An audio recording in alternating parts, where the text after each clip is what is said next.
Bonjour, notre chronique vidéo hebdomadaire est consacrée à Jean-Luc Mélenchon qui devient sondage après sondage une vraie menace pour François Hollande.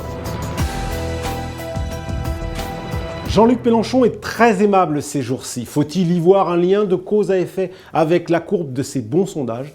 Ils n'ont jamais été, en tout cas, aussi bons pour le leader du Front de gauche. À 10 mois de l'élection présidentielle, le pari de Jean-Luc Mélenchon de devancer son vieil ennemi François Hollande devient plausible.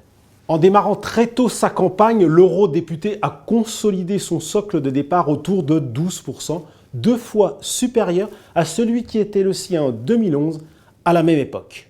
L'hypothèse invraisemblable de voir le candidat représentant de l'extrême gauche dépasser le président sortant, lui-même incarnant la gauche de gouvernement, est en passe de devenir le cauchemar des socialistes.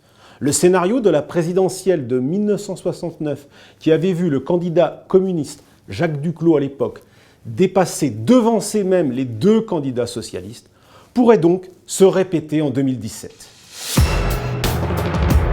Les résultats du dernier baromètre IFOP pour Match marquent peut-être un tournant dans le quinquennat. Pour la première fois, Jean-Luc Mélenchon et dans une moindre mesure Arnaud Montebourg capitalisent sur les déboires de l'exécutif. Le leader du Front de gauche gagne 5 points, intègre le top 10 de ce baromètre. Il gagne surtout 8 points à gauche et obtient 46% de bonnes intentions, de bonnes opinions auprès des sympathisants socialistes. Clairement, le candidat de la France insoumise engrange des supporters dans le camp Hollande grâce notamment au violent rejet de la loi El Khomri.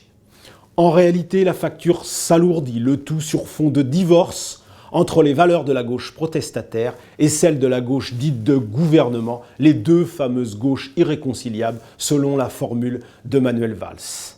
Le camarade Méluche, lui, tente de porter le coup de grâce à son vieil ennemi François Hollande qu'il a saoulé de coups depuis le début du quinquennat.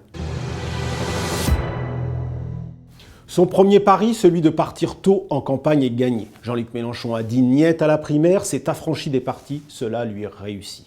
On voit mal en effet comment les dirigeants du Parti communiste, Pierre Laurent en tête, pourraient empêcher sa candidature. La base communiste est totalement mélenchonisée. Selon le dernier baromètre IFOP Match, 94% des sympathisants communistes ont une bonne opinion du leader du Front de gauche. Autant dire que le match entre Mélenchon et Laurent est plié.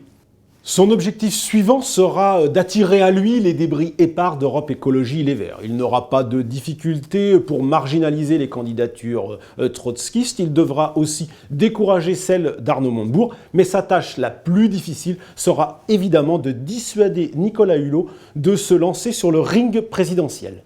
S'il coche toutes ces cases, alors Jean-Luc Mélenchon pourra affronter une nouvelle fois François Hollande, qu'il rêve de faire perdre, l'occasion de briser durablement la gauche de gouvernement et de la faire disparaître peut-être pour au moins 10 ans. Mais alors, le sénateur socialiste aura endossé les habits du fossoyeur de la social-démocratie et peut-être même du croque-mort de la gauche, un pari suicidaire puisqu'il laisserait alors en face-à-face de la finale de la présidentielle 2017 la candidate du FN et celui des Républicains.